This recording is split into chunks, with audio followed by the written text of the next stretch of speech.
আমাদের মাননীয় ভারপ্রাপ্ত চেয়ারপারসন জাতিকে ঐক্যবদ্ধ রাখার জন্য, থাকার জন্য আমাদের সকল প্রয়াস নেওয়ার জন্য নির্দেশনা দিয়েছেন।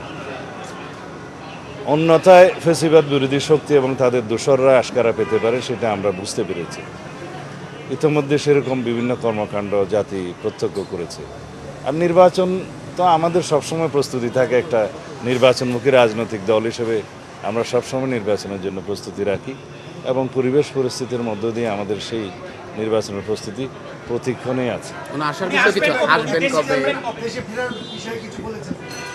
এখনও পর্যন্ত আমরা মনে করি ওনাকে নিয়ে আসার জন্য সম্পূর্ণ পরিবেশ আমরা সৃষ্টি করতে পারিনি, সেজন্য অল্প কিছু সময় লাগবে, অতি অবশ্যই আসবেন উনি। সংবিধান বাতিলের একটা কথা উঠছে, এটা কিভাবে দেখছেন? বাহাত্তরের এই বিষয়ে সংবিধান কবর দেওয়ার কথা বলা হচ্ছে, আপনারা বিএনপিতে কি মনে? এগুলো ইতিমধ্যে আলাপ আলোচনা হয়েছে। সংবিধানকে কখনো কবর দেওয়া যায় না। আমরা যে রিপাবলিক, সেই রিপাবলিক এবং যে সংবিধান এখন আছে সেটার পরিবর্তন সংশোধনই হবে আমাদের জন্য সর্বোত্তম পন্থা।